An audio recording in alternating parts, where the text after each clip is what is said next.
Selamat siang. Minggu lalu aku udah sharing terkait culture shock yang aku alamin selama di Spanyol dan Portugal. Kali ini aku bakalan sharing terkait gimana sih rasanya jadi Muslim dan tinggal di Spanyol dan Portugal. Uh, ini terkait personal experience aku ya, jadi nggak ada hal yang secara riset aku lakukan. Jadi ini pure pengalaman aku. Apa aja sih yang aku rasain selama tinggal di sini sebagai Muslim? Saksikan terus.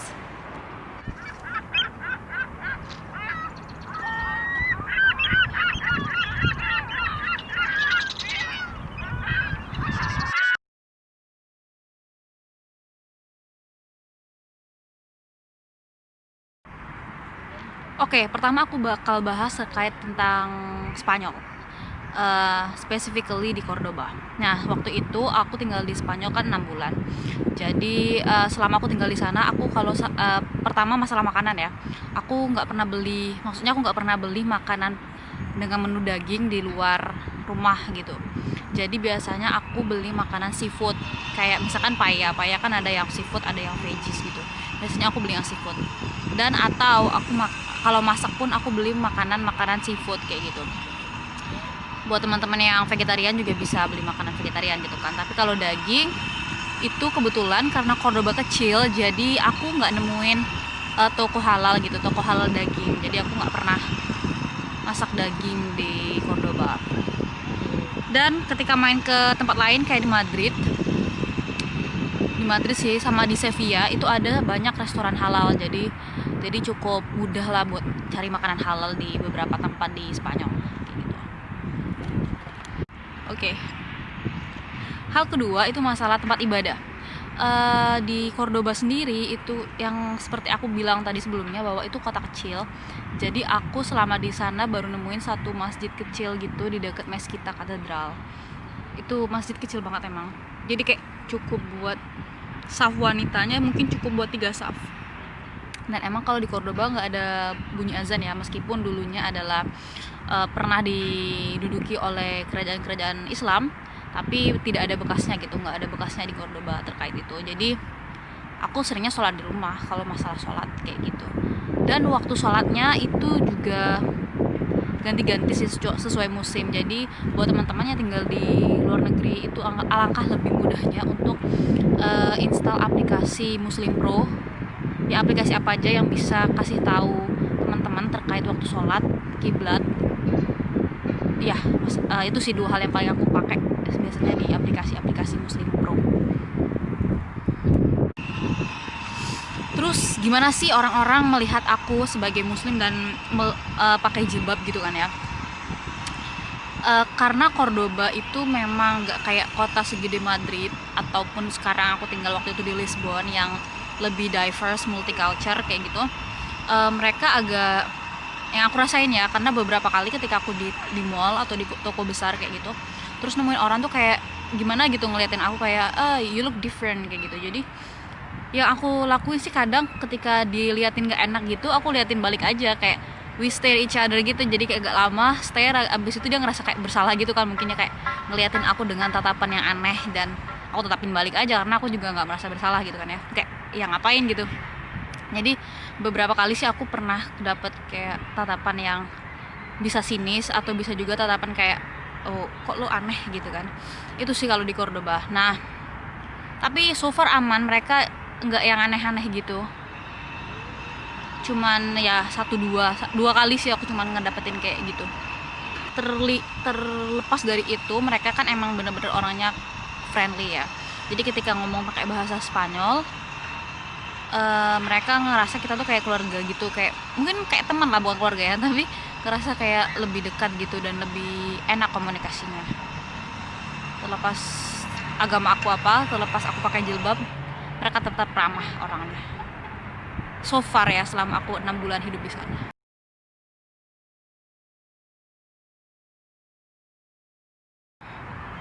Oke, sekarang gimana sih menjadi Muslim di Lisbon, di Portugal? Aku pindah ke Portugal, ke Lisbon itu bulan Februari.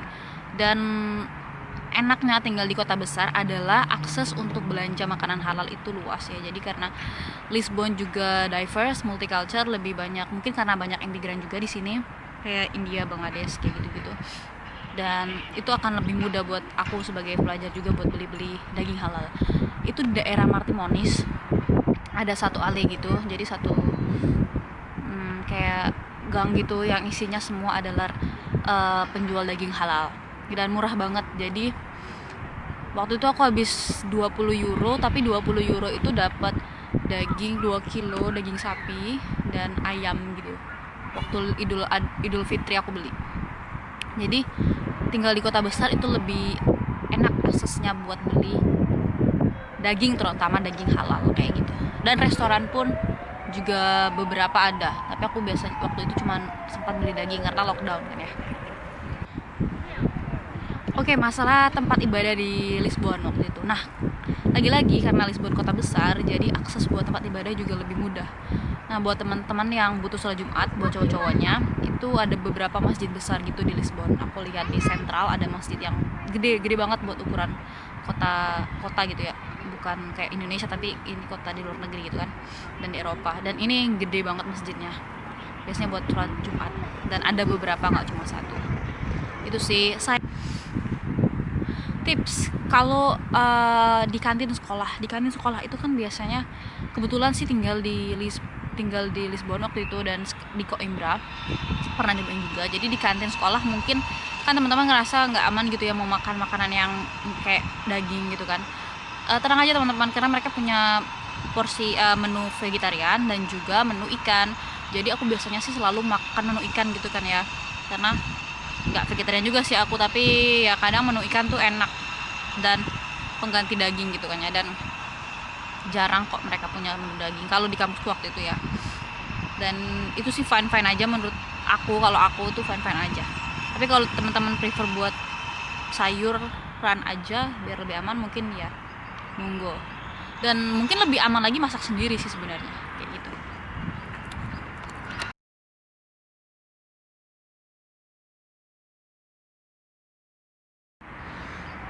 Nah, itu tadi hidup sebagai muslim di Spanyol dan Portugal. Sekarang aku mau bahas sedikit gimana sih rasanya jadi muslim di pertemanan kayak gitu kan, di international group of students gitu.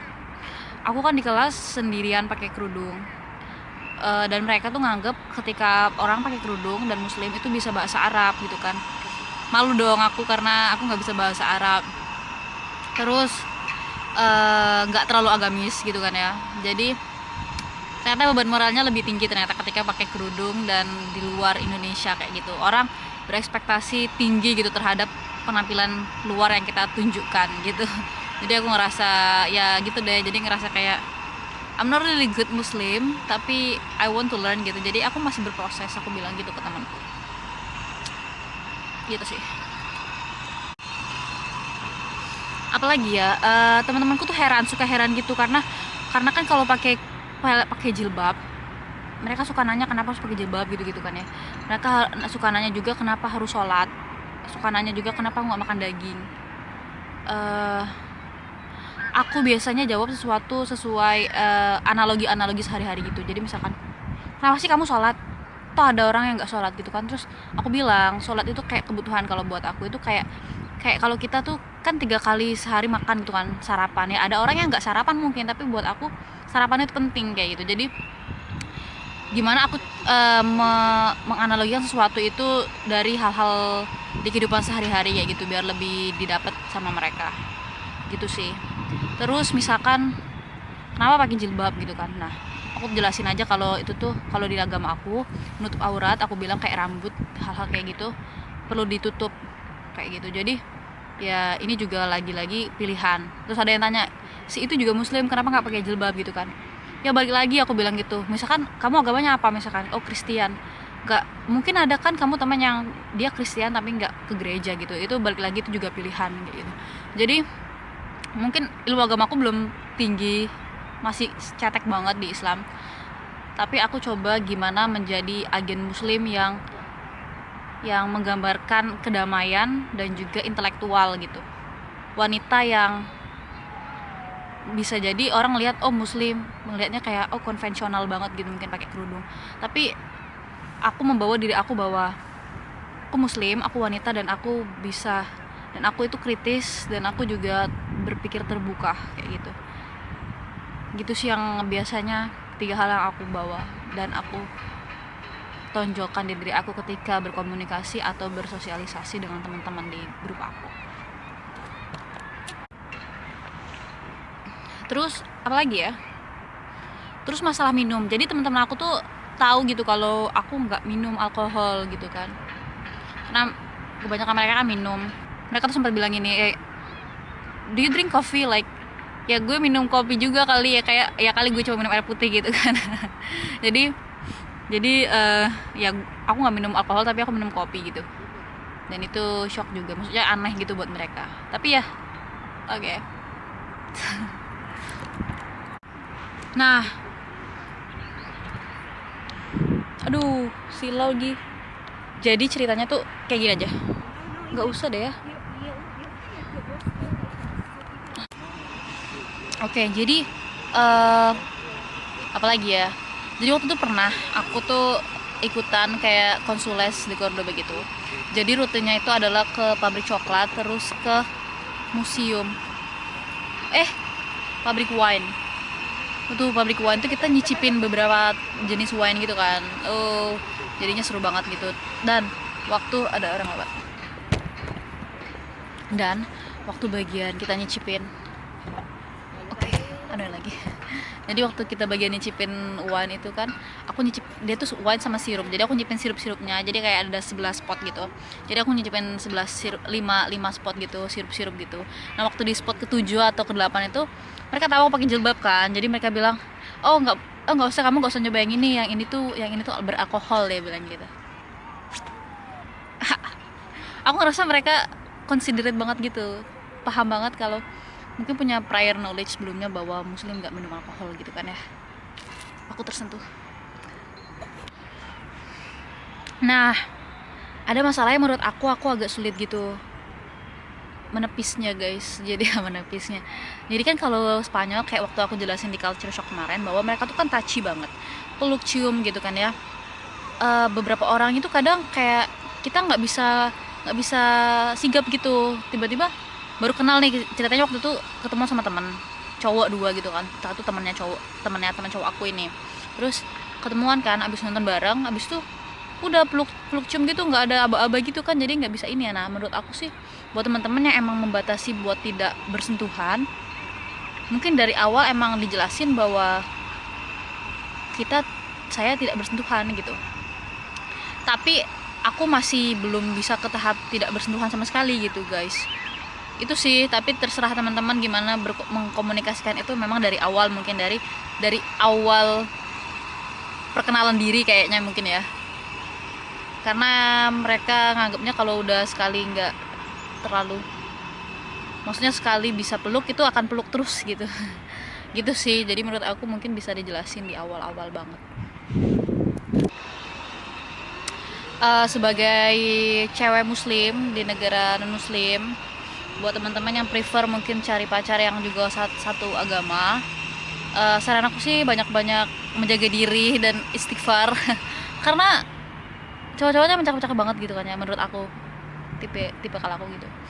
Jadi mereka tuh flirty banget, dan bisa jadi you gonna fall for them gitu, karena gitu, karena effortless banget gak sih ngegodainnya, karena cakep gitu kan, kayak artis gitu. Spanyol sih, kalau Portugal biasa aja gitu. Jadi pandai-pandai menjaga diri dan menjaga emosi, menjaga hati. Banyak-banyak istighfar sih. Fokus belajar. Enggak juga sih, kalau fokus belajar ya belajar aja, banyak berteman aja, tapi ya menjaga hati aja, karena orang-orang Spanyol dan orang Spanyol sih terutama itu jago banget gitu ngegodainnya. Gitu sih menurut aku. Oke, itu aja tadi sharing dari aku. Buat teman-teman yang masih punya